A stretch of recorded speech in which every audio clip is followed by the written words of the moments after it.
Muy bien. A ver, doctor, usted lea, por favor.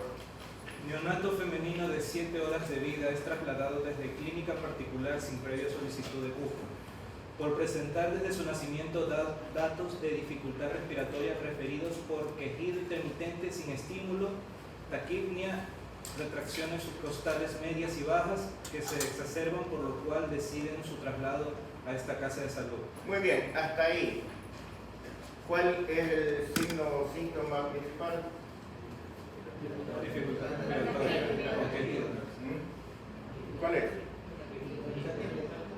La dificultad respiratoria. Dificultad respiratoria. Ya.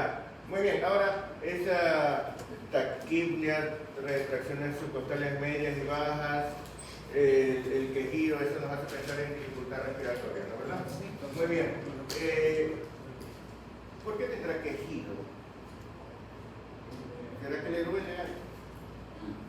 Porque no puede respirar convencionalmente, entonces llora para poder respirar. Muy bien. Ahora, dígame una cosa, fisiológicamente, ¿qué hace un quejido? ¿Qué efecto tiene un quejido? Aparte de llamar la atención cuando... Sí, es verdad, es un efecto fisiológico. Como regulador, ¿no? ¿Ah? Tratar de regular.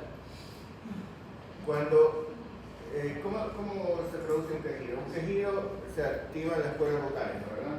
Para activar las cuerdas vocales tiene que pasar aire. Pero además de pasar aire, ¿por qué usted cuando sopla pasa aire por las cuerdas vocales pero no suena? ¿Por qué no suena?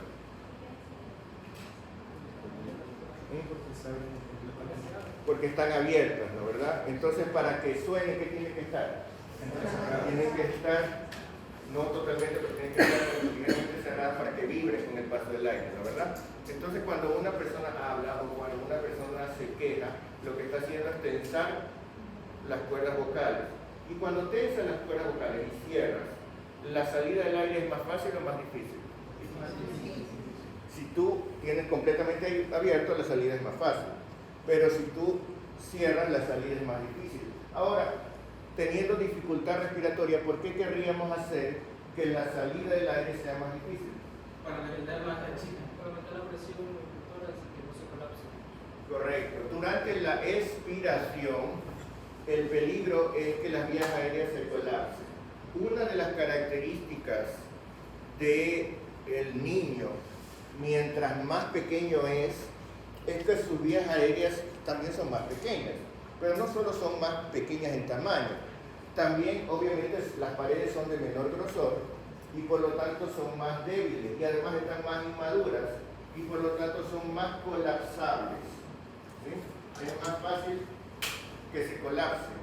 En vez de pasar el aire, se puede terminar de colapsar. Ahora, cuando se colapsan los alvéolos, ¿cómo se llama eso? Atelectasia, ¿no verdad? Cuando se produce una atelectasia. Ahora, díganme ustedes,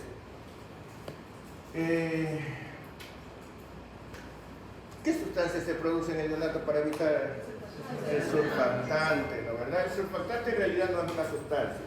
El surfactante es un término genérico para un grupo de sustancias, ¿no? Es como que dijéramos un combustible. No puedo decir esta sustancia es un combustible, ¿no? Hay varios combustibles, así un hidrocarburo, pero puede ser petróleo, puede ser gasolina, puede ser diésel, ¿no? Asimismo, el surfactante es un término genérico para varias sustancias, pero que tienen lo que se llama acción surfactante. ¿En qué consiste la acción surfactante? ¿Cuál es la acción surfactante? No es la acción física. No.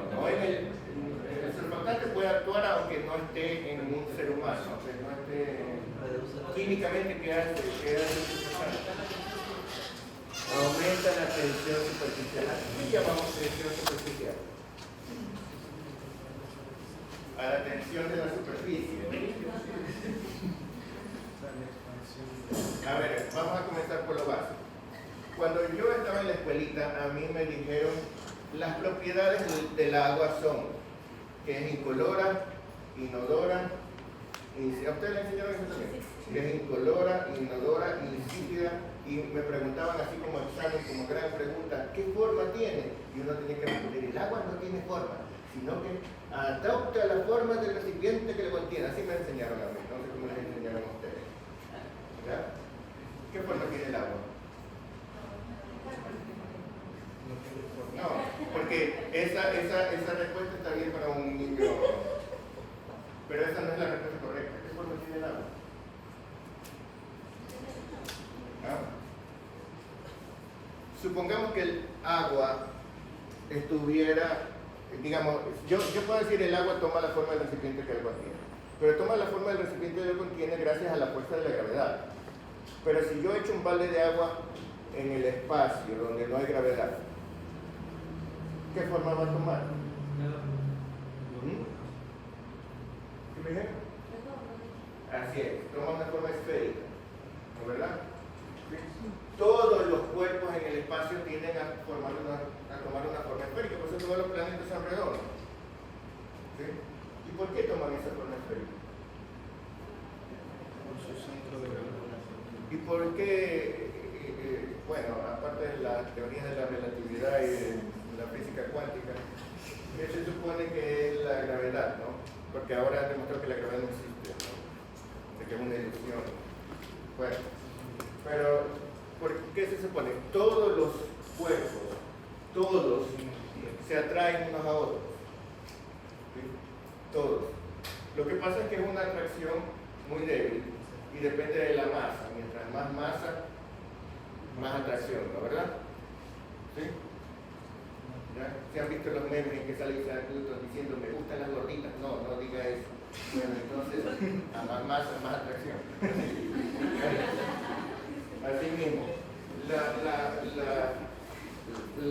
mientras más masa tiene un cuerpo, más atracción. Por eso los planetas más grandes tienen más fuerza de gravedad. ¿Sí? ¿No? Porque si no, imagínense, el agua se caería del planeta. ¿Ya? ¿Qué pasa entonces? Que todos los cuerpos tienen atracción. Pero esa atracción, cuando es una masa muy pequeña, casi no se nota. Sin embargo, existe. ¿Ya? Por ejemplo, la atracción en el espacio, usted notaría una masa de agua se volvería una esfera. Pero aquí no se nota que se forme una esfera porque hay una fuerza mucho más grande que es la fuerza de la gravedad de la Tierra. Entonces, aunque tendería a ser una esfera, pues se aplasta, ¿no es verdad? Pero eso ocurre cuando estamos hablando de cosas grandes que vemos. Pero si usted ve con lupa, solo con lupa, usted pone una gota de agua, esa gota de agua tiende a hacerse esférica, ¿no es verdad? Solo viendo con lupa ya usted una gota de agua se le hace esférica, no es que se le desparrama indefinidamente como se vería en forma macroscópica, ¿no es verdad? Lo cual quiere decir que mientras menor masa, como la fuerza de gravedad ya no tiene mucha influencia porque es muy poca masa, entonces tiene más preponderancia la fuerza de atracción de las propias partículas, lo cual hace que la superficie del agua tienda a recogerse. A eso es lo que llamamos tensión superficial, ¿no? La tensión superficial, por ejemplo, ustedes han visto que un insecto puede caminar encima del agua, ¿no? En algunos experimentos incluso se puede hacer flotar una moneda encima del agua, ¿no? ¿Qué es lo que impide? La fuerza de atracción de las moléculas de agua entre sí que hace que no se rompa, ¿no? Es lo que llamamos tensión superficial. Depende de la atracción de la propia. Ahora, imagínense el alveolo. ¿De qué tamaño es el alveolo? Chiquitito. En ese lugar, en el agua, en cualquier líquido, en ese sitio, importa más la tensión superficial que la fuerza de la gravedad. El agua en ese sitio no se desparrama, se tiende a colapsar. ¿Ya? Ahora, la membrana plasmática de cualquier célula humana es una membrana impermeable, permeable o semipermeable. ¿Y qué significa eso? Que permite el paso de una sustancia hidrógeno. ¿Permite el paso de agua? Sí. Muy bien. Entonces, díganme ustedes, si usted tuviera una célula grandota aquí, con una membrana semipermeable, ¿el agua se saldría o no? estando en el aire. Es una membrana semipermeable que deja pasar el agua, se saldría. Y si se sale el agua de la célula, ¿qué le pasa a la célula? Se va achatando, se va agregando hasta que se queda completamente seca y puede vivir así. Por ese motivo, ninguna célula puede vivir, ninguna célula humana puede vivir en contacto con el aire. ¿Sí? ¿Alguna célula nuestra está en contacto con el aire? La piel, pero son células muertas. ¿Ya? O sea, nuestras células vivas no están en contacto con el aire. Casi todo nuestro cuerpo está cubierto por piel. Y esa piel está en realidad formada por células muertas. Y que ya están planas porque están totalmente desecadas. Y de hecho se decaen, se descaman continuamente. Hay algunos estudios que dicen que la mayor parte del polvo de una casa habitada es hecha de células muertas de los habitantes de esa casa. ¿Ya? Pero fíjense ustedes, y entonces si se está cayendo continuamente, ¿por qué no nos quedamos sin piel? Porque tenemos una activa mitosis en las capas basales, entonces se está regenerando continuamente. Entonces fíjense que nosotros sobrevivimos en el ambiente aéreo, porque la vida comenzó en el agua, pero nosotros sobrevivimos en el ambiente aéreo gracias a que estamos cubiertos de cadáveres, ¿no? De células que están continuamente descamadas. Pero no todas las partes tenemos piel. En donde no hay piel, ¿qué hay? Mucosas. Y se llaman mucosas, ¿por qué? Porque son mucosas. Porque siempre están húmedas. ¿Verdad? Siempre. Donde no hay piel hay unas glándulas que secretan algún líquido. Lágrimas, moco, saliva, lo que sea, pero algo está cubriendo porque tiene que estar lubricando continuamente las células para que no estén en contacto con el aire, sino con el líquido. ¿Sí? ¿Cuánto tiempo puede estar gente sin parpadear? ¿Ah? ¿Verdad? Porque enseguida se hace ojo seco, ¿no?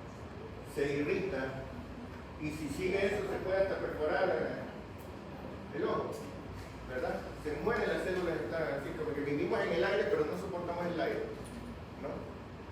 ¿Ya? Entonces, imagínense el aparato respiratorio que está continuamente, se tendría que secar. ¿Y cómo impide que se seque? Secretando moco, ¿no? Secretando una sustancia líquida. Muy bien. En los alvéolos también tienen que secretarse esa sustancia. Pero estamos hablando de una cosa con un contenido líquido que con ese tamaño tiende a convertirse en una esfera. Es decir, el líquido debe estar en las paredes de los alvéolos y en el centro del aire.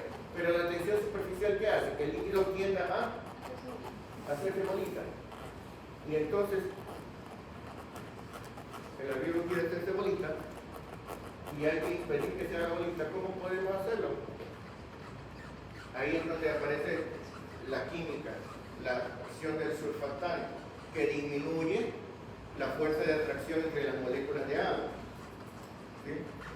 Para que sea más fácil mantenerlo distendido, disminuye la tensión superficial, ¿sí? ¿Ya? Pero, ¿qué pasa en el ¿alguna vez han jugado con imanes? Sí. Ya, saben que los imanes se pueden atraer entre sí, ¿no? Si usted tiene dos imanes en el lado que se atraen entre sí, tenerlos así, usted lo puede tener sin ninguna dificultad, pero mientras más los acerque, más es la fuerza. Cuando ya están muy cerca es casi imposible despegarlos, ¿no? O sea, usted lo despega bruscamente, ¿sí? Imagínense, eso mismo pasa con los alvéolos, con la fuerza de atracción de las moléculas de agua. Mientras más pequeño es, más tiende a colapsarse. Y por lo tanto, eso pasa en toda la vía aérea, pero es máximo en los alvéolos, por eso los alvéolos son los que más fácilmente se colapsan. Y lógicamente que la distancia es menor mientras más pequeño es el bebé. Lo cual quiere decir que el niño, sobre todo el neonato, sobre todo el prematuro o el de bajo peso, tiene la tendencia a hacer atelectasias, ¿no es verdad? ¿Sí? Ese es el problema, que tiene la tendencia a hacer atelectasia apenas nace. Apenas nace también tiene otro problema. ¿Qué respira el feto? Líquido, amniótico. ¿Usted cree que se puede respirar líquido? No respira todavía. Cuando está en la placenta no respira, cuando sale El feto obtiene oxígeno del líquido amniótico. El feto respira por aquí, ¿de verdad? Obtiene el oxígeno de la madre. ¿Ya? La mayor parte, y el pulmón en el feto, ¿cómo está? Totalmente colapsado, ¿no? ¿Verdad? Y lo que hay adentro no es aire, lo que hay adentro de los pocos espacios que quedan es líquido. Antes se pensaba que era líquido amniótico, pero realmente la cantidad de líquido amniótico es muy poquita. La mayor parte del líquido es líquido segregado por el propio pulmón. Pero la cosa es que cuando nace, ese pulmón está húmedo. O sea, ni siquiera es la cantidad normal de líquido. Hay más líquido y por lo tanto más posibilidades de atelectasia. ¿No es verdad? ¿Ya? Tenemos una pared más chiquita, distancias más pequeñas, pared más inmadura, por lo tanto los cartílagos están menos desarrollados, tienen menos capacidad de impedir el colapso, ¿no? Porque precisamente los cartílagos son para impedir el colapso, por eso la tráquea tiene cartílago, el esófago no. Entonces, y encima tenemos más líquido. ¿Qué es lo que le va a pasar al recién nacido? Que se va a ahogar por colapso, por atelectasia, ¿no verdad?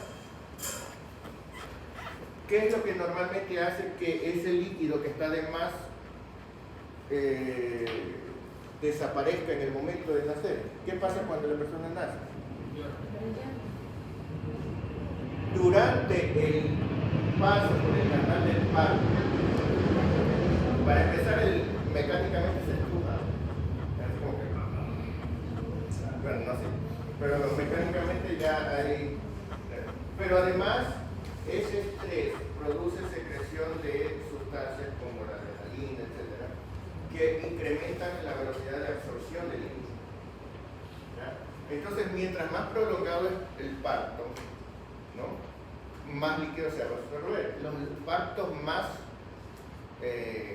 cortos o los partos por cesárea, los niños nacen con más líquido y por lo tanto con más tendencia a las atelectasias, ¿no verdad? ¿Ya? Bueno, entonces, cuando hay tendencia a las atelectasias, es como que, ¿cuándo es más probable que se unan los imanes? ¿Cuando estamos aquí o cuando estamos acá? Cuando estamos alejándolos, esto es como la inspiración y la expiración. ¿En qué momento se hace la atelectasia? En la expiración. Mientras más rápida es la expiración, más tendencia hay a las atelectasias. Entonces, para disminuir la posibilidad de la atelectasia, el cuerpo espontáneamente trata de expirar con más cuidado, a menos velocidad. Y para expirar con más cuidado lo que hace es poner una barrera, ajustar las cuerdas vocales para que sea más difícil expirar. Pero al ajustar las cuerdas vocales, estas vibran. Y eso es lo que llamamos el quejido, ¿no? Porque ¿qué es el quejido? Es una dificultad para expirar. ¿No verdad? Esa dificultad para expirar la hace espontáneamente el neonato, aunque no tenga dolor, cuando tiene tendencia a hacer atelectasias. ¿Ya? El quejido en el neonato es un signo de que tiene tendencia a colapsarse el pulmón. ¿Ya? Fíjense que cuando alguna vez estudiaron ventilación mecánica, alguna vez, ¿han escuchado lo que es presión positiva al final de la expiración? ¿Ya? En los ventiladores mecánicos usted puede hacer eso cuando tiene tendencia a las atelectasias. Le pone presión para dificultar la expiración. Aquí los que trabajan en eso le dicen el PIN, vamos a aumentarle el PIN, ¿no? El PEP, la presión positiva al final de la respiración. Eso es lo mismo que está haciendo el neonato espontáneamente, ¿ya? Aumentar la dificultad para la respiración. Entonces, miren, taquipnea. Ahora, otra característica del neonato, del niño mientras más pequeño, es que no suele hacer polipnea. ¿Qué es polipnea? ¿Y qué es taquipnea? ¿La verdad? Taqui significa rápido, ¿verdad? Entonces, cuando un adulto tiene dificultad respiratoria, habitualmente hace polipnea, ¿no? O sea, respira, no solamente que aumenta su velocidad de respirar, sino que aumenta su amplitud, ¿sí? Pero el neonato casi nunca hace polipnea. ¿Y saben por qué? Porque no puede. Porque para aumentar la amplitud, ¿cómo hace el cuerpo para aumentar la amplitud de la caja torácica? Tiene que expandir la caja torácica. Ahora miren, imagínense ustedes, aquí están las vértebras, ¿no? Aquí están las costillas y aquí está el esternón. ¿Están separados o están articulados? ¿Ah? ¿Están libres o están articulados entre ellos? Están articulados, ¿verdad? Entonces imagínense un arco completo, articulado. Usted quiere expandir la caja torácica, entonces tiene que arrancar las costillas del esternón. ¿No es verdad? No se puede, pues, expandir la caja torácica. ¿Y cómo es que expandimos la caja torácica entonces? ¿Cómo podemos? ¿Ah?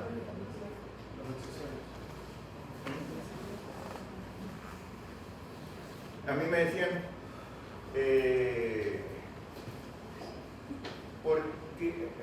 ¿cómo es? ¿Por qué los elefantes no se bajan de los árboles? Correcto. Para bajarse del árbol primero hay que subirse, pues, ¿no? ¿Ya? Ahora, bien, dígame usted, ¿por qué las células musculares no son redondas? Porque tienen que contraerse, y para contraerse primero hay que estar estirado, ¿no es verdad? ¿Sí? Muy bien, si aquí ya no podemos expandir más, ¿qué tenemos que hacer para que se pueda expandir? Tiene que contraerse. ¿Cómo podemos contraer esto? Haciendo, por eso es que las costillas están inclinadas, ¿no? Porque si usted tiene costillas horizontales, no las puede expandir más. ¿Sí? Cuando usted tiene las costillas inclinadas, aquí está la columna, aquí está el esternón, entonces esta distancia es menor de la posible. Cuando usted las levanta, se expande la caja torácica, ¿verdad? Por eso si usted estudió los músculos inspiratorios, todos los músculos respiratorios se insertan en las costillas. Tienen alguna inserción en las costillas, ¿verdad? Pero todos los inspiratorios van de las costillas hacia arriba. Levanta. Y los expiratorios hacen lo contrario. ¿No es así? Entonces, ¿qué se necesita para poder expandir la caja torácica? Que las costillas estén inclinadas. ¿Y qué pasa con el neonato? Que tiene las costillas muy poco inclinadas, las tiene casi horizontales. Entonces, hacer polipnea para el neonato es casi imposible. No puede, porque tendría que arrancar las costillas del esternón. Y si no puede hacer polipnea, ¿cómo hace para respirar más? Su única opción es hacer taquipnea, porque tiene menos chance, tiene que hacer más rápido, porque no puede hacer esto. ¿Me explico? Es como que si usted tiene, si usted es chiquito, para correr tiene que dar más pasos que si usted es grande, pues, ¿no? ¿Verdad? Por eso es que en el neonato la frecuencia respiratoria normal, ¿cuánto es? Respiratoria. De 40 a 60, pero tampoco es que respira 120. Ajá, eso es cardio. Entonces, la frecuencia respiratoria es más alta. Pero dígame usted, si el paciente tiene taquipnea, estaba tranquilo respirando a 40 por minuto, ¿ya? Y tiene una ligera dificultad y ahora está respirando a 50 por minuto, por ejemplo, o a 60 por minuto. ¿Usted nota visualmente la diferencia entre 40 y 50? ¿Usted cree que se nota que está respirando más rápido? Si usted normalmente lo está viendo respirar rápido. ¿Usted cree que va a notar la diferencia entre 40 y 50, entre 50 y 60, entre 60 y 70? No se nota. ¿Ya? No se nota. Visualmente es difícil notarlo, porque igual usted lo ve respirando rápido. ¿Sí? Y como no lo ve respirando más amplio, no le parece que está ahogándose. Solamente está respirando más rápido, pero no lo ve más amplio. Esa es la razón por la que es importantísimo medir la frecuencia respiratoria del bebé. Porque la medición de la frecuencia respiratoria le puede dar a usted un dato precoz de que el niño tiene dificultad para respirar. Porque el niño no va a estar cianótico desde el comienzo. Ya estará cianótico cuando caiga en insuficiencia respiratoria. Lo primero que va a tener es taquipnea. Antes de tener otras cosas va a tener taquipnea. Y la taquipnea no se va a notar si usted no cuenta la frecuencia respiratoria. ¿Sí? ¿Ya? Solo que sea una taquipnea muy intensa puede ser que usted la note. Pero si no notan ni la ictericia, van a notar la taquipnea. ¿Ya? ¿Sí? No se nota. Entonces hay que tomar la frecuencia respiratoria de los bebés. Porque la taquipnea en un niño puede ser el primer signo de una neumonía, puede ser el primer signo de bueno, cualquier cosa que cause dificultad respiratoria. ¿Estamos claros? ¿Ya? Muy bien. Resulta que tiene retracciones subcostales medias y bajas. También, ¿por qué se producen las retracciones?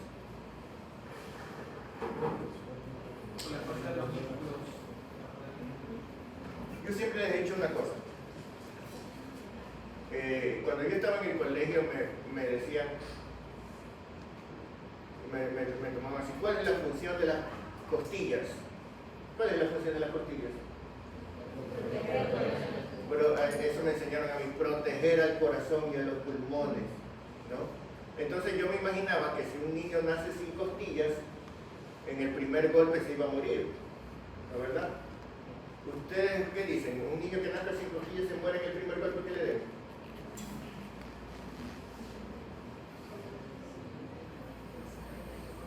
¿Ah? Depende del golpe. Si no es tan fuerte, entonces sí dura. ¿Ah? ¿Cuánto tiempo creen que podría vivir en promedio un niño que nazca sin costillas? Denme una cifra, cualquiera. Aparte también para que le den una fijación, tanto a los músculos. ¿Ya? O sea, ¿Cuánto tiempo crees que viviría? no, a menos que tenga, bueno. No, espontáneamente, sin que alguien le intervenga o le haga. Mirando una cifra, un día. ¿Qué opinas?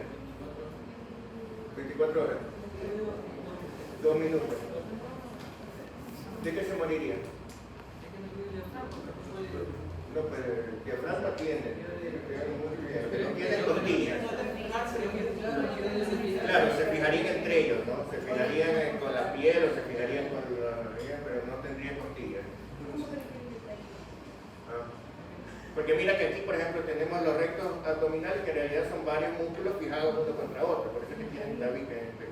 O sea, sí, lo mismo pasaría acá, ¿no? ¿Qué dicen? Menos de 24 horas. ¿Ah?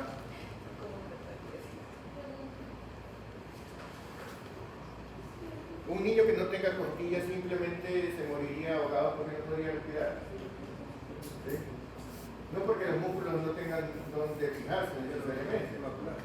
sino porque el tórax estaría colapsado, nunca se podría expandir. ¿Ya? ¿Y por qué nunca se podría expandir? Por la presión atmosférica. ¿Sí? A ver, les pongo un ejemplo. Si ustedes deben haber estudiado fisiología de la respiración y deben haber estudiado que la inspiración requiere el uso de músculos, pero la expiración normal no requiere el uso de músculos. Es un fenómeno pasivo. ¿Y por qué se produce? Solamente por la elasticidad del pulmón. La elasticidad tiende a colapsar el pulmón. Es como que usted tenga un globo. Usted necesita fuerza para inflarlo, no para desinflarlo. La sola elasticidad del globo hace que se desinfle. Lo mismo pasa con los pulmones. El pulmón, si usted no le hace nada, se colapsa. Porque su tejido elástico tiende a colapsar. Así nada más. Usted necesita hacerle una fuerza para inflarlo. ¿Sí? Ahora dígame usted, para inflar un globo, ¿usted qué hace? ¿Coge las paredes del globo y trata de estirarlas o le mete aire a la fuerza? ¿No es verdad? Y después de que infló el globo, usted lo deja ahí, el globo se desinfla solo. ¿Cómo hace para que no se desinfle? Lo amarra, muy bien. Entonces el pulmón, cuando ustedes vieron fisiología también deben haber visto volúmenes pulmonares. ¿Existe algún momento en que el pulmón se quede totalmente sin aire? No. Siempre hay un volumen residual, ¿verdad? Muy bien, ahora díganme, ¿cómo hacemos para que el pulmón entonces no se desinfle del todo? ¿Será que nosotros cogemos aire? No, es que siempre hay un volumen residual y eso es de la primera respiración. Ajá, pero ¿y cómo hace para no desinflarse? Pues si normalmente su elasticidad tendría a desinflarlo. Porque no lo tenemos amarrado aquí para que no se desinfle. ¿Cómo podemos tener un globo? ¿Es posible inflar un globo y que se quede inflado sin necesidad de amarrarlo? ¿Mm? O sea, si Tapando tapando la boquilla. Sin tapar el agujero. Claro, porque Sin sin tapar el necesidad. agujero, ¿por qué hay aire dentro de los pulmones? Sin tapar el agujero, Sin aguantar ¿es la posible respiración. mantener un globo inflado sin taparle? La presión del exterior es más fuerte que ¿Ah? el interior de los pulmones. Ese es un experimento que nos hacen hacer en física. Porque se presuriza el espacio interno. Usted necesita una botella y luego poner el globo así. Y luego extraer el aire de la botella.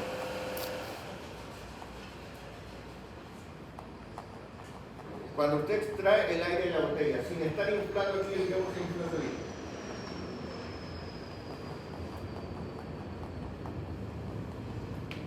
Aunque esté abierto. ¿Por qué? La presión atmosférica lo hincha. ¿Cuál es por qué normalmente actúa la elasticidad? Porque tiene la presión atmosférica afuera y adentro. Entonces la presión atmosférica no influye porque está por todos los dos lados, está por fuera y está por dentro. ¿Sí? Pero si usted quitara la presión atmosférica de afuera, se inflaría sin necesidad de soplarlo. ¿Sí? Esto es lo que hace la caja torácica. Esto es lo que hacen las costillas. ¿Sí? Lo que tenemos aquí son las costillas, pero tiene que ser un recipiente rígido, porque si usted eso lo hace con una botella de papel, se colapsa con todo, ¿verdad? Por eso las costillas, la caja torácica es hueso, porque necesita vencer a la presión atmosférica, necesita evitar que se colapse. ¿Han oído hablar en cirugía o en clínica de tórax inestable?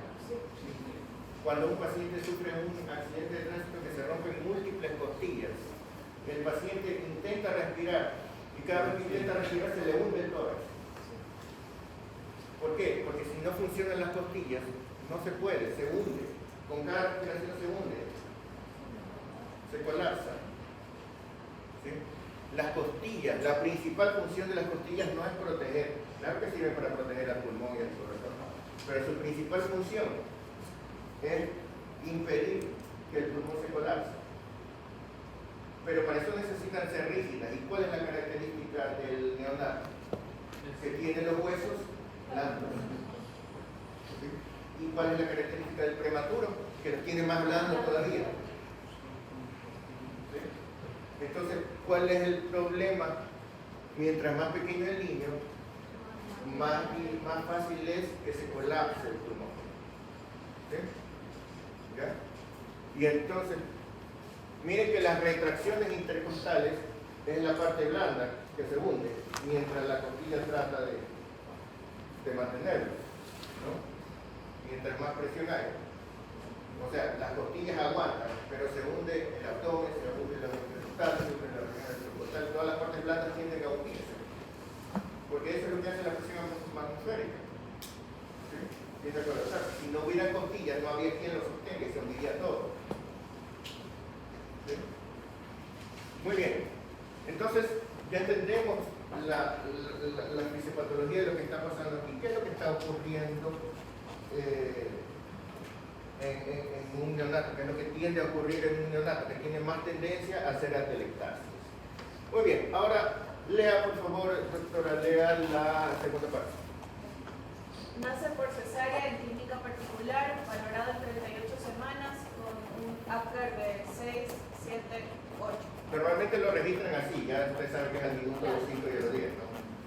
Debuta con datos de dificultad respiratoria desde nacimiento, hijo de madre de 24 años, antecedentes ginecobstétricos, gesta 3, cesárea 3, aborto 0, parto 0. Parto 0. Claro. Controles prenatales, ha tenido 4, infecciones de vías urinarias en todo el embarazo, tratadas, no curadas, se desconoce sobre pérdida de líquido amniótico. Estos son los datos más importantes a recoger en la anamnesis cuando usted tiene un neonato con dificultad respiratoria. Porque si bien es cierto, las causas de dificultades respiratorias son muchas. En un adulto usted hace toda una lista. En el neonato hay 4 causas de dificultad respiratoria que son las más frecuentes y que son las primeras en las que usted piensa antes de hacer todo el diagnóstico diferencial. Que son el síndrome de distrés respiratorio tipo 1, llamado también enfermedad de membrana, el síndrome de distrés respiratorio tipo 2, llamado también taquipnia transitoria del recién nacido.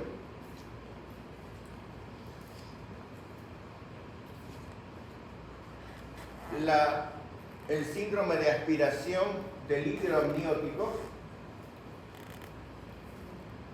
del cual a su vez hay 2 tipos, el síndrome de aspiración de líquido amniótico claro y el síndrome de aspiración de líquido amniótico meconial.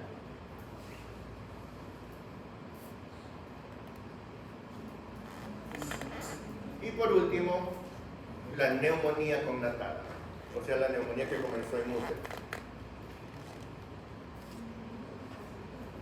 Connatal. ¿Sí? Entonces tenemos 4 o 5 si es que separan a los 2 síndromes de líquido amniótico, ¿no? Enfermedad de membrana hialina, taquipnia transitoria del recién nacido, aspiración de líquido amniótico claro, aspiración de líquido amniótico meconial y neumonía connatal. Casi todos los casos de dificultad respiratoria del recién nacido se encuadran en uno de estos, ¿no? ¿Ya? Hay otras causas, pero estas son muchas las más frecuentes. Y de todas estas, la más frecuente, la que va a ser la mayor parte de los casos, es la taquipnia transitoria del recién nacido.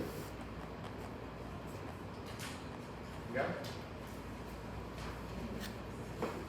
Ya saben por qué no es polipnia transitoria del recién nacido, ¿no? ¿Sí? ¿Ya? Ahora, ¿a qué se debe la taquipnia transitoria del recién nacido? Simplemente al exceso de líquido, al pulmón húmedo. ¿Ya? El pulmón en el feto está húmedo, pero debería secarse al nacer. Entonces, ¿cuándo es más frecuente la taquipnia transitoria?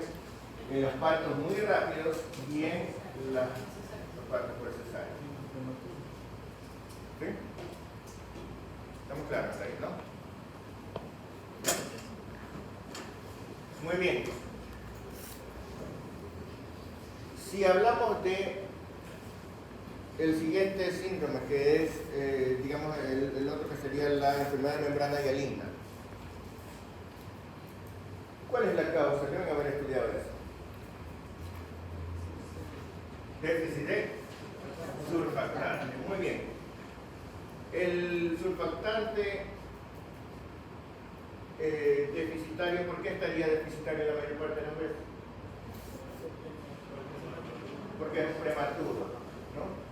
Entonces, obviamente, es posible que falte surfactante porque haya consumo de surfactante. En algunos casos de sepsis puede haber consumo de surfactante. Pero la mayor parte de las veces es simplemente porque no se ha producido lo suficiente, porque el pulmón le falta madurar, ¿no, verdad? Acuérdense lo que es maduración. El pulmón le falta madurar en su función. No tiene la cantidad suficiente de neumocitos tipo 2 en los alvéolos y no se produce la suficiente cantidad de surfactante y por lo tanto los alvéolos tienden a colapsar más fácilmente, ¿no, verdad? Entonces, aquí, ¿cuál es el factor de riesgo más importante? La prematuridad, ¿no? Y los prematuros son los que tienden a hacer enfermedad de membrana hialina. ¿No es cierto? ¿Ya? Provoca una dificultad respiratoria muy grave, porque como se darán cuenta, se colapsan prácticamente todos los alvéolos, ¿no? Entonces, podemos tener un pulmón que prácticamente no respira. Es una dificultad respiratoria muy grave, ¿no? La dificultad respiratoria de la taquimia transitoria no es tan grave. Ahora, cuando tenemos taquimia transitoria, el pulmón húmedo, ¿cómo se resuelve? Si tenemos un edema, ¿cómo se resuelve ese edema? Espontáneamente tendría que reabsorberse ese líquido, ¿no, verdad? Aquí también, el líquido se reabsorbe. ¿Cómo se reabsorbe? Habitualmente se reabsorbe a través de los linfáticos. También a través de las venas, pero sobre todo a través de los linfáticos. ¿Sí? Los linfáticos que van desde la periferia del pulmón hasta el centro. Por eso a veces se ve en la radiografía una imagen como de corazón velloso, que son realmente los linfáticos que están reabsorbiendo durante la enfermedad de membrana, perdón, la taquimia transitoria dura lo que demora en reabsorberse ese líquido, ¿verdad? Entonces el paciente tiene taquimia, está con dificultad para respirar, pero eso le dura un día o 2 días o 3 días, pero no puede pasarse del 4.º día. ¿Sí? Si usted tiene un niño con dificultad respiratoria de 5 días, ya no puede decir eso es. No puede ser transitorio, pero no puede ser la enfermedad llamada taquimia transitoria. ¿Estamos claros? La aspiración de líquido amniótico. Suponiendo que es aspiración de líquido amniótico claro, también humedece el pulmón. Entonces los síntomas serán muy similares a la taquimia transitoria del recién nacido, pero dura más, es más grave y dura más, ¿no, verdad? Entonces, si un paciente parece tener taquimia transitoria, pero llegamos al 5.º día, usted dice debe ser aspiración de líquido amniótico, suponiendo que no tiene ningún otro síntoma, que todo es igualito, ¿no? ¿Ya? La aspiración de líquido amniótico meconial. ¿Qué es el meconio? La primera deposición del bebé, ¿verdad?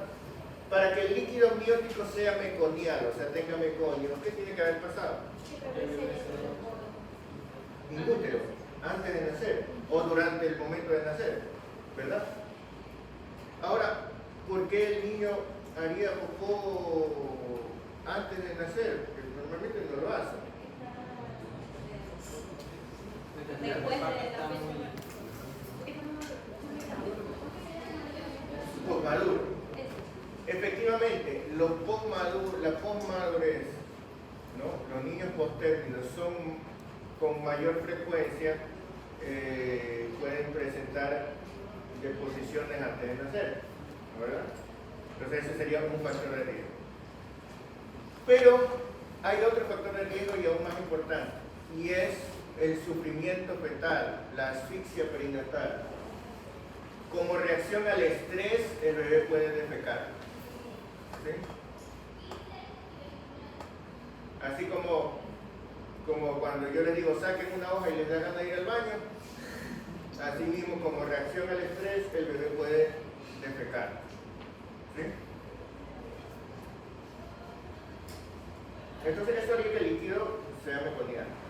¿Qué hace que se aspire ese líquido? Justo la... Muy bien. Cuando se aspira el líquido meconiano, ¿cuál es el problema? El problema no es que solamente el líquido, el problema es que también se aspira meconio. Y el meconio tiene bacterias, ¿sí o no? No. El meconio es estéril. Estaba en el útero, ¿de dónde entraron las bacterias? El bebé no tiene ni flora bacteriana, ni la normal. ¿Sí? Pero el meconio produce una neumonitis, que, o sea, es igualito que fuera una neumonía, pero no hay bacterias, es una neumonitis, es una inflamación del tejido pulmonar, química, es irritante para las vías respiratorias, produce una neumonitis química, entonces produce un cuadro grave, porque no solo hay atelectasia, sino que además está inflamado, y cuando el pulmón se inflama, imagínate, cuando se inflama la nariz, ¿qué síntomas tenemos? Entonces aumenta las secreciones. Si el pulmón colapsado aumenta las secreciones, ¿cuándo se va a descolapsar? ¿No, verdad? Entonces, la enfermedad, la aspiración del líquido meconial produce una dificultad muy grave, pero no la produce necesariamente ese momento, porque ese momento produce una dificultad respiratoria, pero se va a agravar en los días siguientes, porque la inflamación va a aumentar, ¿no? Va a aumentar, porque al principio es como que cuando algo te golpea, no está inflamado en el primer momento, se va inflamando después, ¿no? ¿Verdad? Progresivamente. Entonces lo mismo pasa aquí. ¿Ya? ¿Estamos claros, no? Nos produce una dificultad respiratoria muy grave. Por eso cuando se sabe que ha habido sufrimiento fetal hay que estar alerta. El ginecólogo ya debe saber, debe impedir que aspire. A veces incluso lo intuban antes de que respire por primera vez o le meten algo para aspirar, etc. Bueno, hay muchas cosas que no vamos a estudiar ahorita. Pero la cosa es que cuando ya ha habido aspiración de líquido meconial, eso va a producir una neumonitis química muy grave. ¿Sí? Entonces los factores de riesgo, ¿cuáles serían? O maduro, ¿sí? Tener sufrimiento fetal, ¿no, verdad? ¿Ya? Ahí no podemos decir el prematuro, no, al contrario, el posmaduro, ¿no? ¿Ya?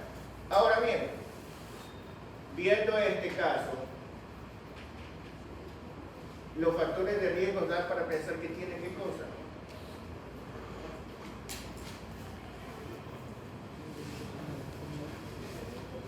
Espérense, me faltó la neumonía cognatal, ¿no? En la neumonía cognatal significa que a un inútero entraron bacterias. ¿Por qué no entran bacterias en útero?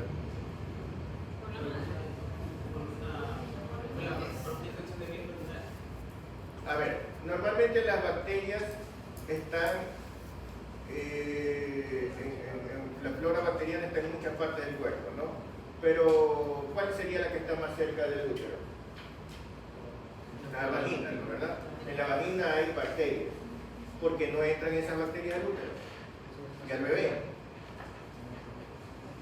¿Quién se lo impide? La placenta no está en el camino entre la placenta está a un lado, la placenta no está en el cuello. El cervix está cerrado, pero eso no es una barrera infranqueable. Hay algo más ahí. La membrana amniótica. ¿Sí? ¿Ya? La bolsa amniótica. La integridad de la bolsa amniótica es indispensable para mantener estéril la cavidad donde está el bebé. Entonces, ¿qué pasa si ha habido ruptura prematura de membranas? o si hay una fístula amniótica, o sea, una grieta por la que, lo que dicen, me sale un poquito de líquido cada vez, ¿no? Pueden estar una semana, 2 semanas, cuando lo van a ver tienen oligoamnios, porque ha estado filtrando un poquito de líquido, pero eso, que es lo que se llama fístula amniótica, o simplemente la ruptura prematura de membranas, ¿no? Es un factor de riesgo para que se contamine, ¿verdad? Lógicamente, la otra posibilidad es que entren por vía hematógena, ¿no? Pero para eso necesita la mamá estar en una sepsia o en esto. Entonces ese sería otro factor de riesgo, que la mamá esté con una infección grave, que lo haya podido pasar, atravesar la placenta, porque normalmente no la atraviesa, ¿no? ¿Ya? Entonces ahí podríamos tener una neumonía cognatal. Es de las causas menos frecuentes de dificultad respiratoria, de estas 4, de estas 5, ¿no, verdad? ¿Ya? Muy bien, ahora sí. Dígame. ¿En qué podemos pensar?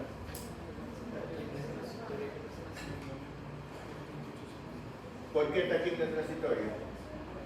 Porque era nacido por cesárea. Porque es nacido por cesárea, no me cambie. Está bien. Regrese. ¿Es prematuro? No. ¿De qué edad es? Menor de 37. De 37 es a término, actualmente, ¿no? Antes se decía de 38, pero ahorita de 37 es a término. ¿Y ha habido sufrimiento fetal? ¿Ha habido ruptura prematura de membrana? Se desconoce, ¿no? ¿Ya? Pero teóricamente también podría ser una neumonía cognatal, pero si vamos a entre las dos, con mucho la más frecuente es taquipnea transitoria. Entonces, lo más probable, hasta aquí transitoria de resignación, ¿verdad? ¿Sí? Vamos a ver entonces la radiografía. Y en la radiografía, observen, esto es, fíjense que se nota como una separación aquí, ¿no? La parte central, cuando se está reabsorbiendo el líquido, ¿no? El corazón velloso. Esto es una radiografía. No siempre se lo ve tan típico. Puede ser que lo vean casi normal, ¿sí? Pero no se ven los infiltrados enormes que se ven, por ejemplo, en una aspiración de líquido amniótico o en una enfermedad por membrana de Galen, ¿verdad? Entonces, este paciente a lo mejor tiene 80 respiraciones por minuto, usted solo tiene que ponerle oxígeno y esperar, ¿no? Sígame. Es el mismo paciente, después sígame. Estos son enfermedades coronarias. Bueno, a ver, bueno, usted está con mucho fiebre. A ver, doctora, pasa. ¿Qué está congelándose ahí? ¿O prefiere aquí suda? No. La siguiente le tomo, ya. Venga, doctora. Pasa. Usted sí, doctora. Pasa. No le diga usted, le diga a ella. Describa la radiografía.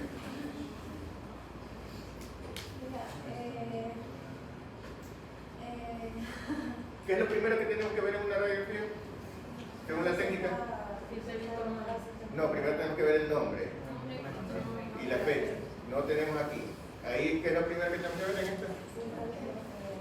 Si está bien tomada. Eso es importantísimo en las radiografías de bebés, en pediatría. Porque ¿qué radiografía es? ¿Qué tipo de radiografía es? ¿Es una simple de abdomen? ¿Es una lateral del pie? ¿No? ¿Qué es? ¿Una qué? ¿Esto es un estándar de tórax? ¿Qué significa estándar? ¿Qué significa estándar? ¿Qué significa estándar?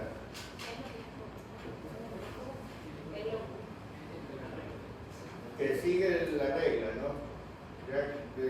Que cumple ciertos parámetros que está estandarizado, todo tiene que ser así. Para que sea estándar de tórax, tiene que estar en inspiración media, El paciente recto, con los hombros hacia adelante, en posición posterior anterior, tiene que cumplir una serie de requisitos. ¿Usted cree que al neonato usted le va a decir, respire, aguante la respiración en la mitad, haga los hombros para adelante? No, ¿verdad? A los bebés casi nunca se les toma estándar de tórax, solamente a los adolescentes. En pediatría es muy raro tener un estándar de tórax. A un bebé, usted le toma la radiografía y dice, ¿no, verdad? ¿Sí o no? Usted lo encuentra gritando, pataleando en expiración, en respiración. Entonces, ¿cuál es el problema? Que usted está acostumbrado a ver radiografías estándar de tórax y entonces ve una radiografía que no es estándar y le parece que está anormal. ¿Por qué? Porque no se ve igual cuando el paciente está en inspiración o en expiración. No se ve igual cuando el paciente está recto que cuando está torcido. No se ve igual cuando está con los hombros para atrás o los hombros para adelante. No se ve igual. Pueden parecer infiltrados, cosas que en realidad no lo son. Si el paciente está en expiración forzada, el pulmón está casi colapsado, puede parecer que tiene una neumonía o un infiltrado difuso. Si el paciente tiene las escápulas para atrás, la sombra de las escápulas puede parecer un infiltrado segmentario neumónico. ¿Sí? Si el paciente está torcido, puede parecer que tiene cardiomegalia, puede parecer que tiene, ¿no? el corazón se horizontaliza o se verticaliza según cómo esté el diafragma, etc. ¿no? Hay muchas cosas que cambian. Entonces usted lo primero que tiene que ver es cómo está tomada. ¿Cómo está?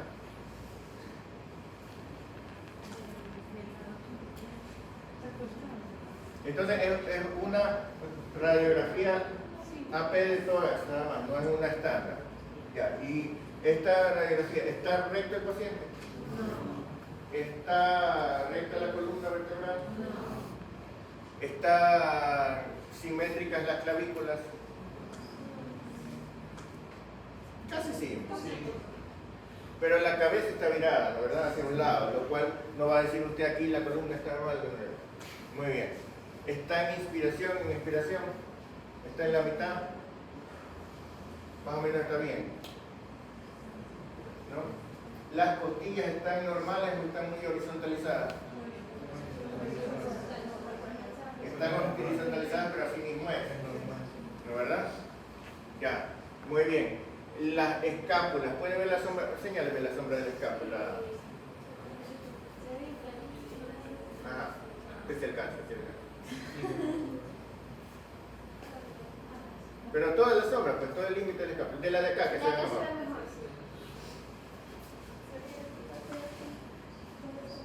Todo esto. Entonces, como usted se dará cuenta, toda esta zona tiene escápula. ¿Sí? Entonces, si usted nada más lo ve así, esto puede parecer un infiltrado. ¿Sí? ¿Ya? Dependiendo de la penetración puede notarse más o puede notarse menos. Una mayor penetración haría que no se vea la diferencia con el tejido subcutáneo. Entonces usted no ve esto, porque si usted ve esto ya dice, bueno, entonces es la escápula. Pero si usted la radiografía está cortada aquí y no ve la diferencia acá y solo ve esto, usted dice ahí puede haber algo. ¿No, verdad? Esa es una de las causas de sobreinfiltrado. Así como, por ejemplo, un niño que haya nacido con una costilla cervical, una costilla supernumeraria, puede ser que la costilla le dé un infiltrado aquí que parece un pseudo infiltrado, ¿no, verdad? ¿Ya? Muy bien. Otra cosa que hay que considerar en los bebés es que pueden tener muy grande el timo y eso también a veces puede parecer una neumonía. Muy bien, ¿cómo están las partes óseas entonces? ¿Están normales? ¿Qué es lo siguiente que usted ve? ¿Ah? ¿Tiene fractura de clavícula?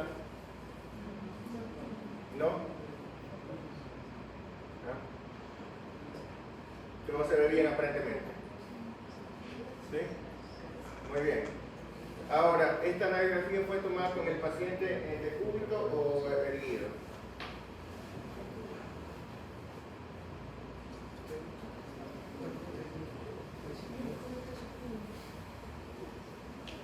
¿Cómo usted ve normalmente si el paciente está en una radiografía de tórax? ¿Cómo se ve normalmente si el paciente está erguido o en decúbito? ¿Cómo se ve la diferencia? ¿Cuál es lo que hace que usted note la diferencia? Ya vieron imagenología, ¿verdad? Ya vieron imagenología, ¿verdad? Ya, pues deben saber cómo reconocer si el paciente está acostado o está de pie. No les enseñaron eso. No lo aprendieron en la cosa.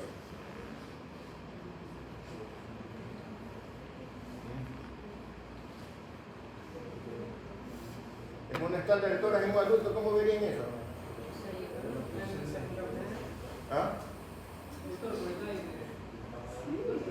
Por el aire de la cámara gástrica.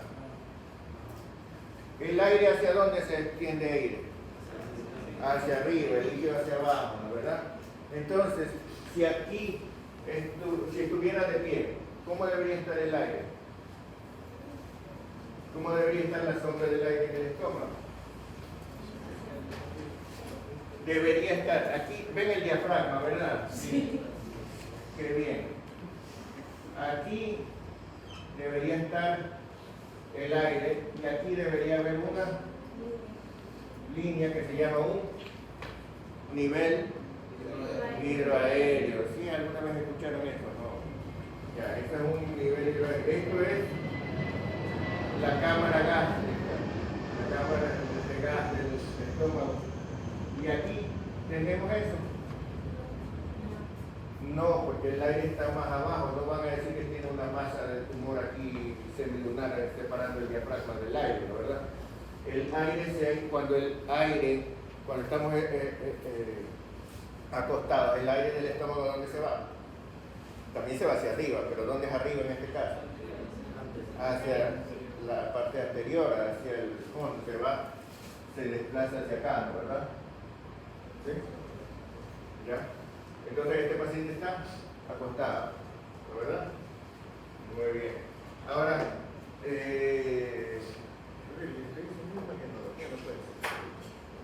a ver, ¿cómo está el corazón? ¿Tenemos cardiomegalia o no?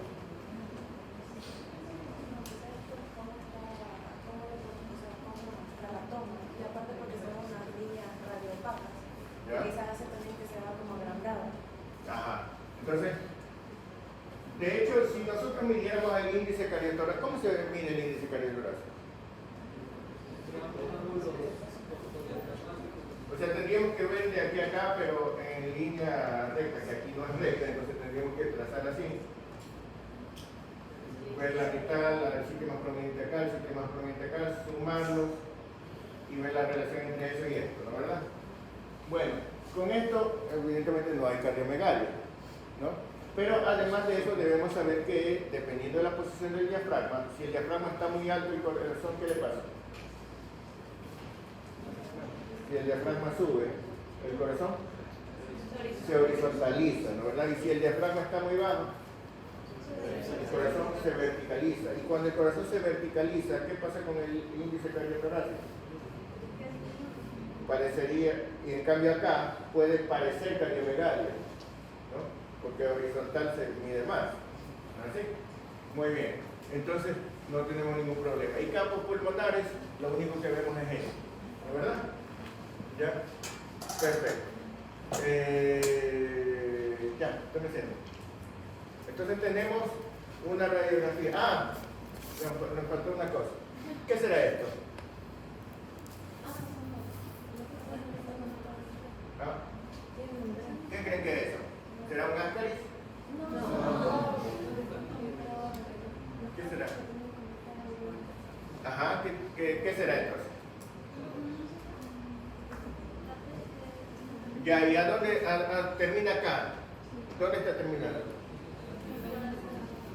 En el corazón, en la entrada de la aurícula o del ventrículo.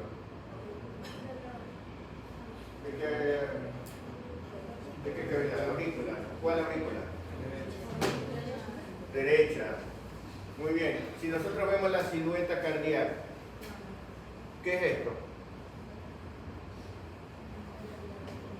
Ay, no puede ser que no sepan qué es esto. ¿Qué es esto?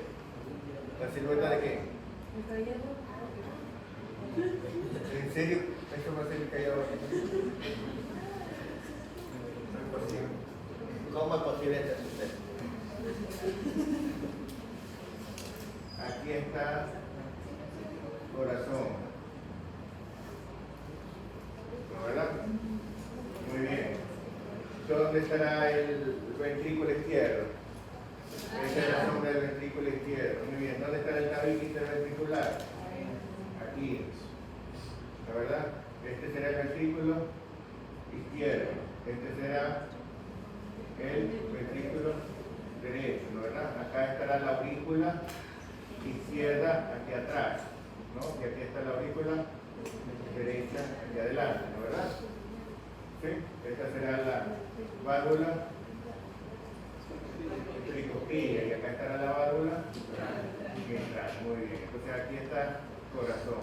Entonces, si estas son las 4 cavidades del corazón vistas desde adelante, ¿dónde debe estar la aorta? Saliendo del ventrículo izquierdo. ¿Será que sale por acá? No. ¿Por dónde sale? Por aquí. Muy bien. ¿Y dónde debería estar la sombra de la aorta? Ahí está. El callado de la aorta. Si la aorta sale aquí está el ventrículo, la aorta sale aquí, debe hacer esto. ¿No, verdad? Eso debe hacer la aorta y bajar acá. ¿No es así? ¿Sí o no? Bueno, entonces esta sería la aorta saliendo. ¿Dónde está? ¿Por dónde sale la arteria pulmonar? Del ventrículo derecho. ¿Sale para acá? Sale para arriba también. Entonces aquí debe salir la arteria pulmonar, ¿no, verdad? ¿No es así? Y la arteria pulmonar acá se va a dividir en las 2 ramas, ¿no, verdad? Rama derecha y rama izquierda, ¿sí o no? Esta es la aurícula que llega a la aurícula derecha. Las venas cavas y el seno coronario. El seno coronario llega desde acá. La vena cava superior, entonces aquí tiene que estar la sombra de la vena cava superior. ¿No es así? Que a su vez se forma de quién? La unión de los dos troncos venosos brachiocefálicos. Muy bien, entonces se busca la unión de los 2 troncos venosos brachiocefálicos. Y cada uno de ellos se llama brachiocefálico, ¿por qué? Brazo y cabeza. Entonces se forman de la unión de la vena que viene de la cabeza y la vena que viene del brazo. La que viene del brazo se llama vena subclavia, ¿verdad? Porque acá es braquial, acá es axilar, acá es subclavia. Y la de acá, yugular interna. Entonces aquí debe venir de la unión de la yugular interna y la subclavia, ¿verdad? Bueno, ahora, lógicamente por acá deben salir, acá debe estar la vena cava inferior, pero eso no la vemos porque la tapa, nada de esto lo vemos porque la tapa aquí. La sombra de quién? Del hígado, ¿no, verdad? ¿Ya? Muy bien. A veces alcanzamos a ver la rama de acá, a veces alcanzamos a ver la rama pulmonar aquí, dando su rama, ¿no? Pero otras veces la sombra de la aurícula ya la tapa, ¿no? Muy bien. Ahora, ¿y a la aurícula izquierda qué le llega? Las venas pulmonares, que son ¿cuántas? 2 derechas y 2 izquierdas. Entonces por acá también tienen que venir las venas pulmonares derechas y las venas pulmonares izquierdas. Y todas esas cosas es lo que forma la arteria y la vena, forma la vasculatura pulmonar normal, lo que vemos en el hilo. No es normal no ver nada, tenemos que ver algo de vasculatura siempre. Muy bien, entonces está entendido todo lo que vemos en una radiografía de toras normales en un adulto. Ya, si es el niño, ¿no? Bueno. Ahora, lógicamente, si entendemos eso, ¿por dónde está pasando esto? por la vena braquial o humeral. Y acá, axilar, porque una vez que pasa el pectoral ya se llama axilar, hasta que pasa la clavícula. Aquí se llama subclavia, y aquí, tronco venoso brachiocefálico de derecho. Y acá, vena cava superior y termina. Bueno, entonces si usted mete un catéter por ahí, eso es un catéter venoso central, una vía venosa central, ¿no? ¿Ya? Perfecto. Ahora dígame, ¿qué será esto? Una sonda nasogástrica, muy bien, lo cual quiere decir que usted ya sabe, aunque no lo vea, que por aquí está el esófago. ¿No, verdad? El esófago, cuando usted se da cuenta, el esófago está en relación con ¿qué aurícula? Normalmente. Con la aurícula. Viva la anatomía. Con la aurícula izquierda. Con la aurícula izquierda. ¿No? Lo que pasa es que aquí está el corazón virado, entonces tenemos la derecha y la izquierda así. ¿No, verdad? Muy bien. Ahora, ¿qué será esto? Porque ahí tenemos otra cosa más, pues, ¿no? ¿Qué será? ¿Baja lengua? No. ¿Qué es?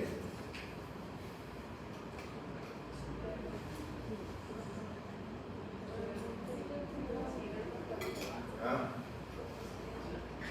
Eso es un tubo endotraqueal. ¿Sí?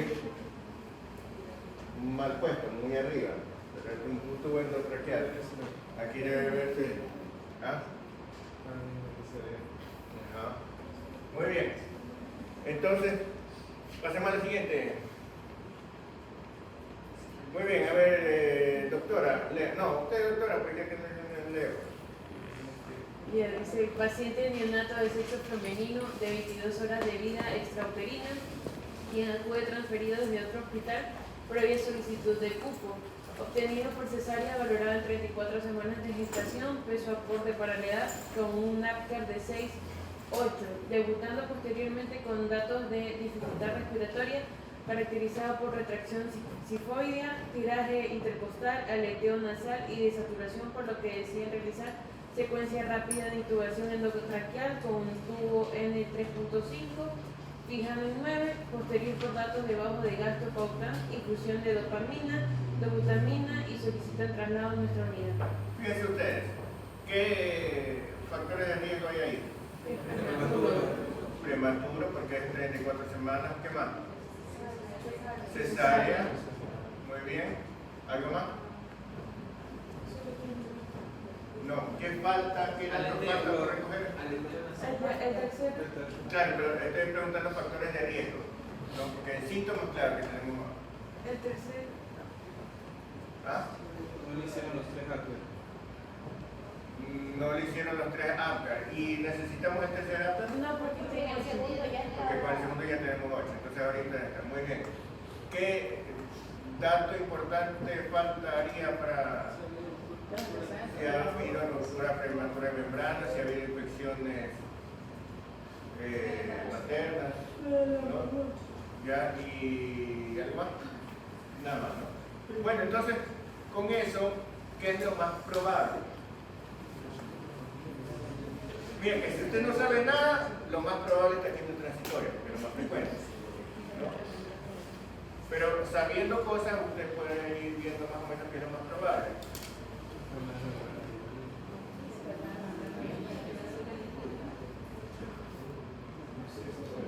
¿Qué diría?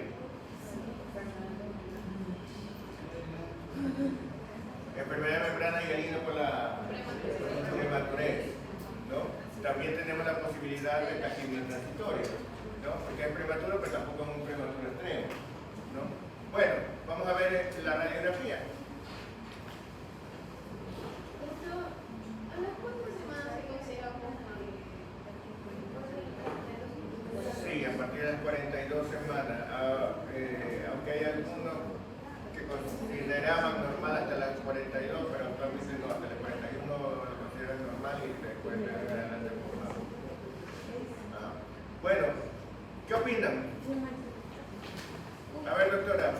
clase.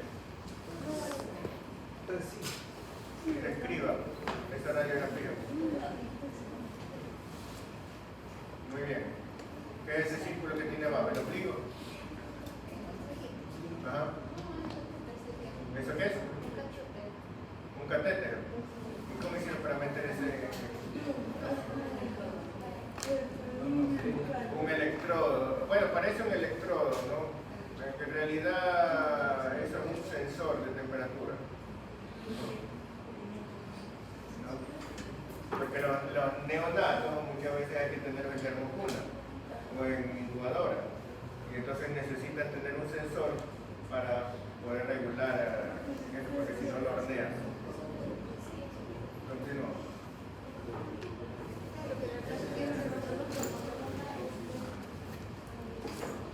Muy bien, ¿qué es un broncograma aéreo?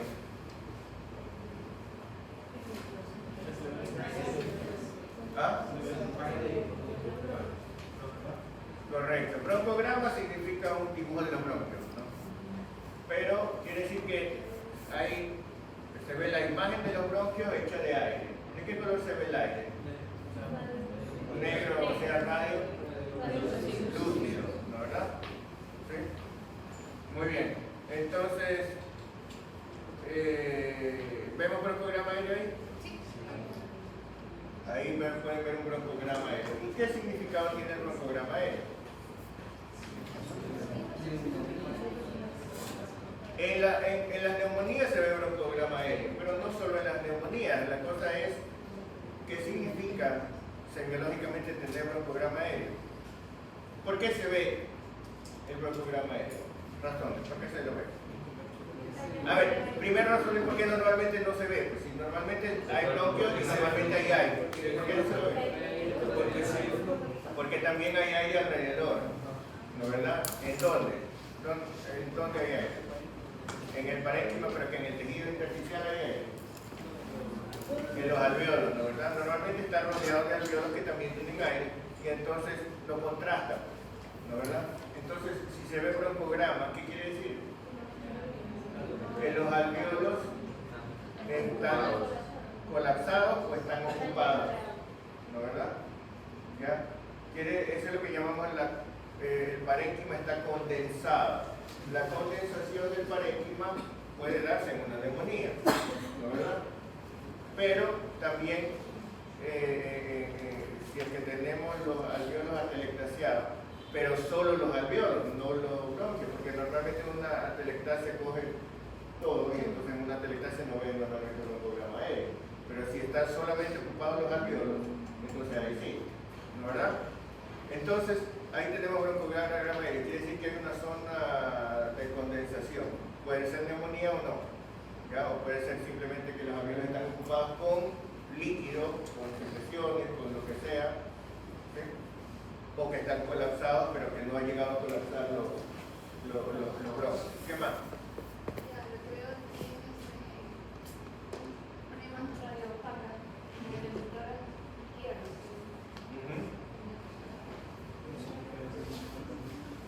¿Ves broncograma aéreo detrás del corazón? En el lóbulo inferior ves broncograma aéreo.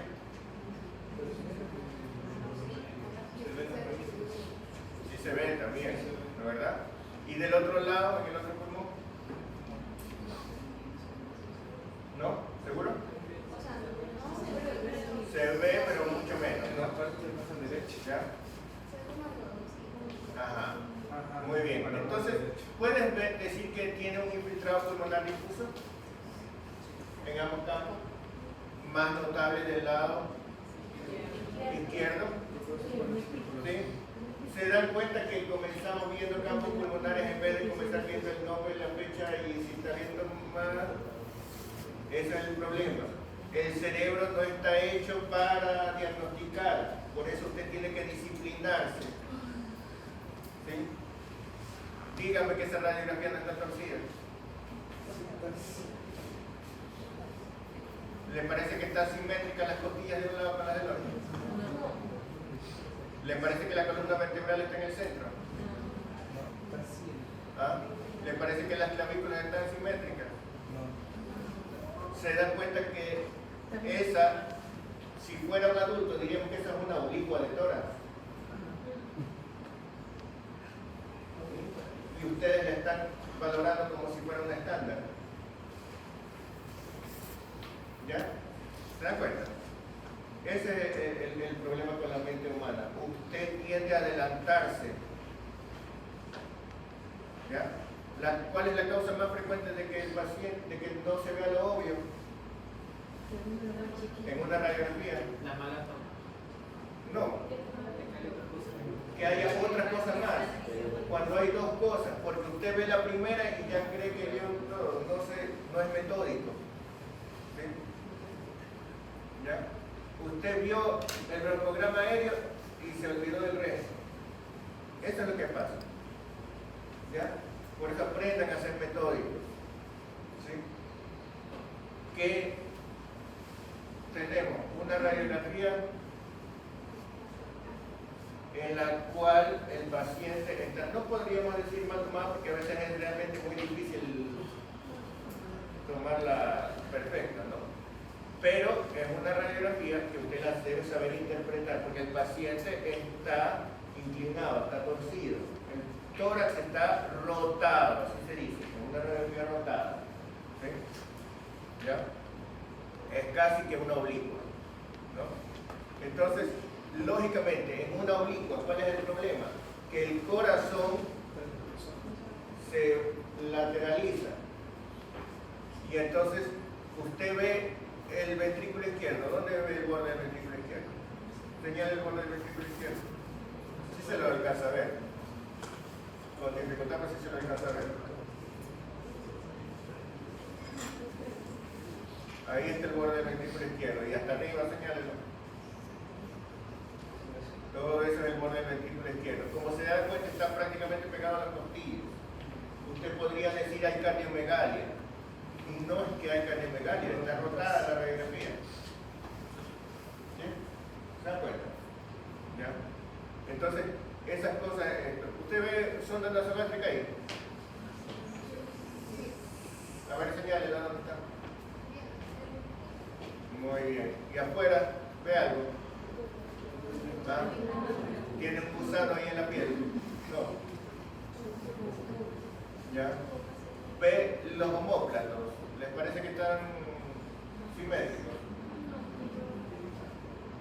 Señale los omóplatos. Ahí está el uno. Ajá, muy bien. ¿Ya? La cabeza está centrada, la mirada. ¿Tiene tubo endotraqueal?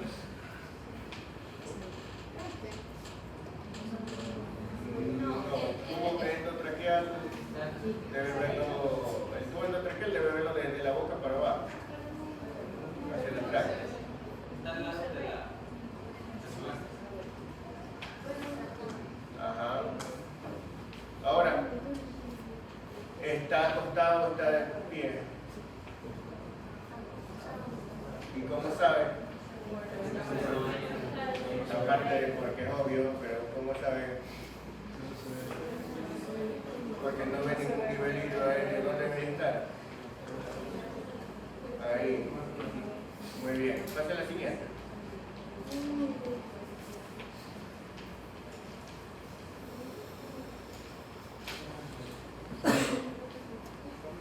Muy bien. El mismo paciente, me parece que un día después. Doctora, escribe la radiografía.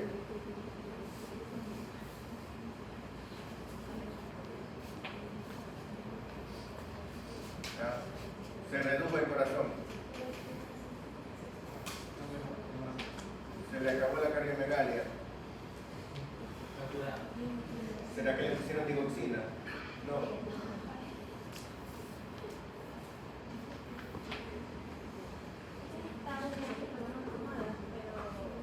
A ver, primero dígame, esta es una radiografía lateral del pie derecho. Dígame. Es una radiografía anterior de tórax. ¿Correcto? Tomada en bipedestación. No. Tomada con el paciente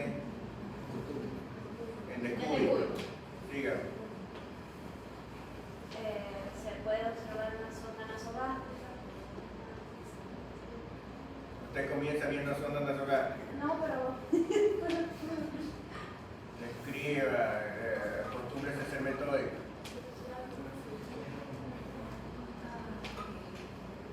Primero dígame si está bien tomada, si está centrada, si no está rotada, si está simétrica. A ver, está rotada. ¿Por qué O no sea, está no está rotada? rotada, está asimétrica, es la cosa. Rotada no, porque yo... Está inclinada, pero no está rotada. Ajá. ¿Verdad? Inclinada. Ya. La columna no está en escoliosis ni está descentrada, está centrada.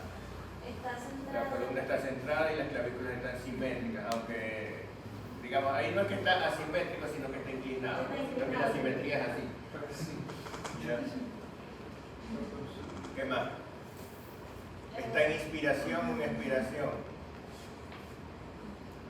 En inspiración. En expiración. Esa, más bien yo diría que está en inspiración. Porque eso dijo. Ah, ya. ¿De inspiración? Ok. ¿De inspiración? Yo escuché mal. Ah, no, ya. Está en inspiración. ¿Cómo lo sabe? Porque se ve bien negrito. Ajá, viene, bueno, tan negrito no se ve ahí, Ajá, pero el corazón, el diafragma está abajo y el corazón está verticalizado. Por eso es que se ve tan diferente que en la otra. El corazón parecía cardiomegálico, porque estaba rotado y horizontal. En cambio este está centrado y verticalizado. ¿Se dan cuenta? ¿Ya? Muy bien. Y comparado con la anterior, ¿diría que hay más infiltrado o menos infiltrado? Menos infiltrado. ¿Hay broncograma aéreo o no? Sí. Sí, hay broncograma aéreo todavía. Entonces hay mucho menos de la otra. hay menos, hay ocupación alveolar, hay un infiltrado difuso todavía, pero menos intenso que el anterior, ¿no? ¿Verdad? ¿Ya? ¿Sí? Bueno, ¿cuál sería su diagnóstico más probable?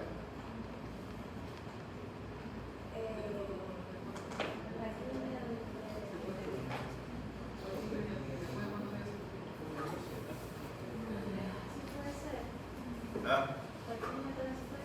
De hecho es más probable taquimia transitoria. Tal vez haya habido un poquito de déficit importante, pero lo principal fue taquimia transitoria. Sigamos. Sí. Bueno. ¿Qué pasó ahí? Esta es otra radiografía de mis pacientes.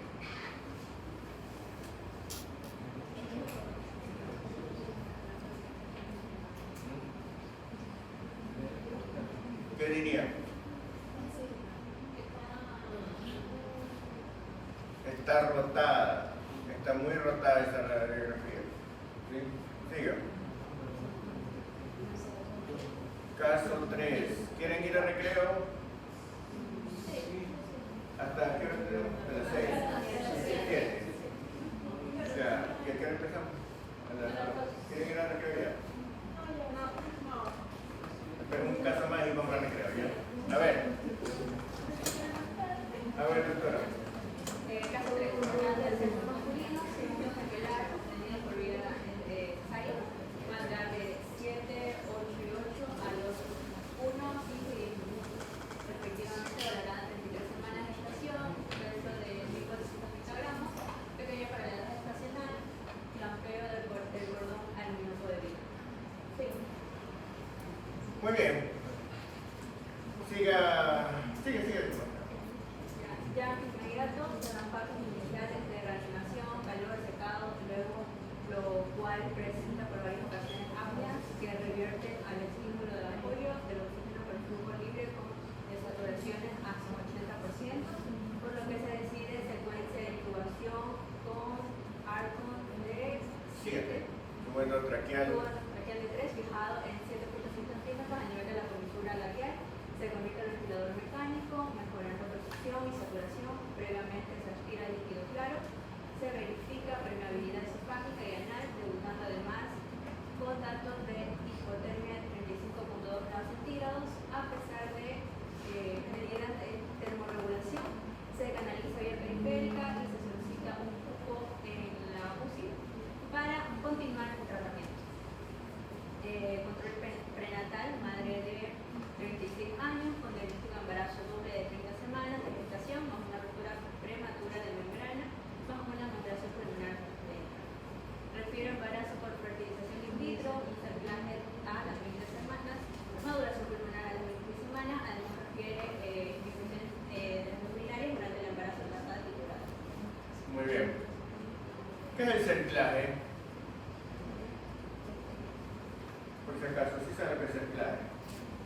cuando ustedes hacen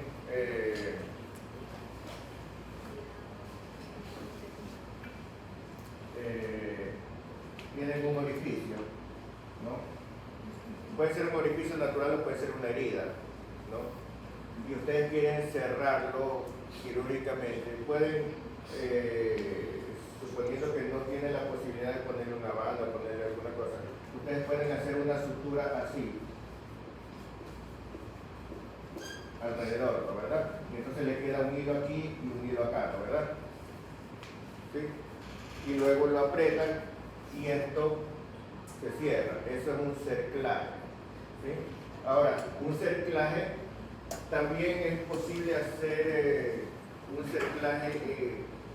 También se utiliza el término cuando, por ejemplo, tienen una arteria y la quieren estrechar y le ponen una banda alrededor o simplemente lo suturan así parecido y lo apretan, ¿no?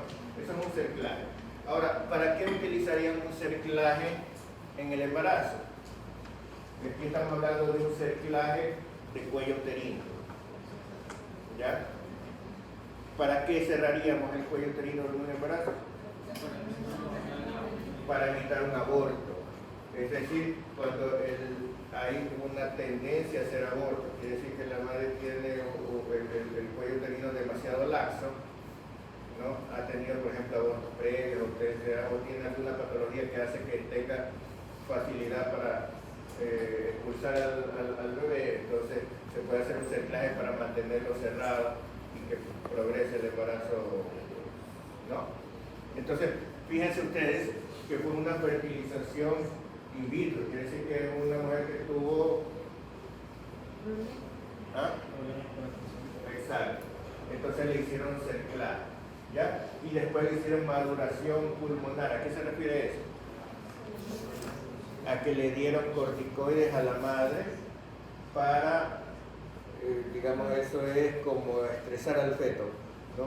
Para que madure más rápido el pulmón, para que genere surfactantes más rápido. Es decir, que tenían ya previsto la posibilidad de que naciera prematuro, ¿ya? O sea, una mujer que aparentemente tenía tendencia a abortar o a dar a luz antes de tiempo, ¿no? ¿Verdad? Entonces, cuando ya sospecha que o tienes que interrumpir el embarazo antes de tiempo por alguna razón, tienes que sacarlo prematuro, ¿no? Entonces puedes hacer maduración pulmonar para evitar la enfermedad de membrana hialina, ¿no? ¿Ya? Muy bien. Entonces le hicieron esto. Con estos datos ya ustedes pueden decir qué es lo más probable.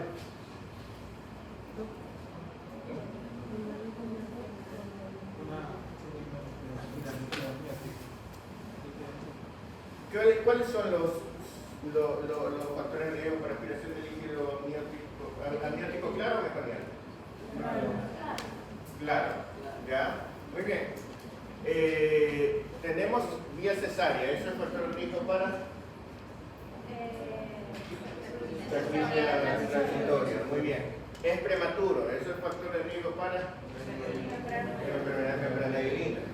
A pesar de que se hizo maduración pulmonar, lo cual sería un factor protector, ¿no? Entonces por ahí estamos equilibrados. Tiene un peso de 1430 gramos, lo cual es un factor de riesgo para hacer atelectasia, ¿verdad? En general. O sea, mientras más pequeño, más fácil que se colapse, ¿no? ¿Ya? ¿Qué más? Bueno, se aspiró líquido claro, lo cual quiere decir que no puede ser aspiración de líquido meconial, porque el líquido estaba claro. Para que sea aspiración de líquido meconial, primero tiene que haber líquido meconial, no tiene que aspirar. Tampoco es que porque sea meconial necesariamente lo aspiró, ¿no? ¿Ya? Bueno, entonces tendremos la posibilidad, ya tenemos varias posibilidades. Ahora vayamos a la radiografía para ver qué nos parece. ¿Qué dirían ustedes? ¿Ah?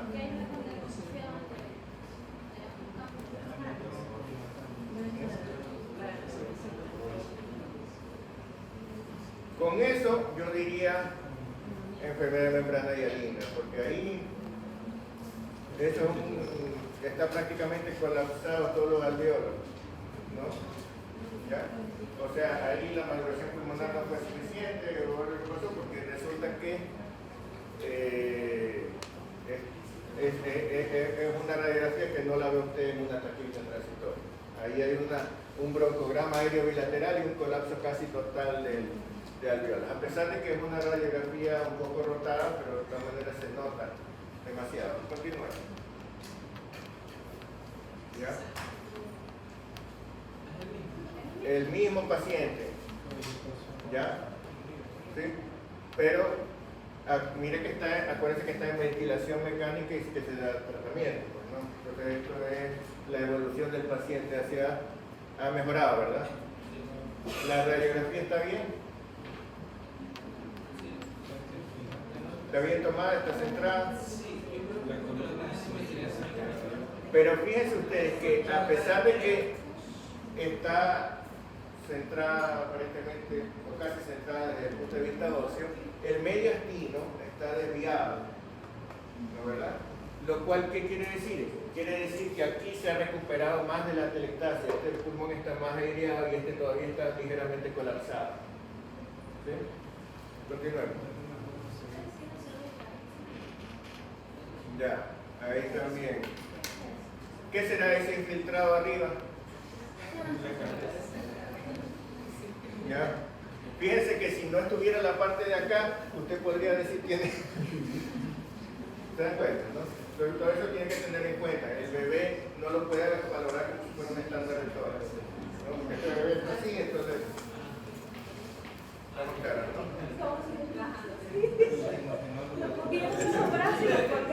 Claro. ¿Y por qué está así? Claro, este está como Abdalá de chiquito, de los pulgares, de los pulgares. Continuemos. Y eso sí está más centrado. Continuemos. Bueno, vamos a recreo y seguimos. En el siguiente caso.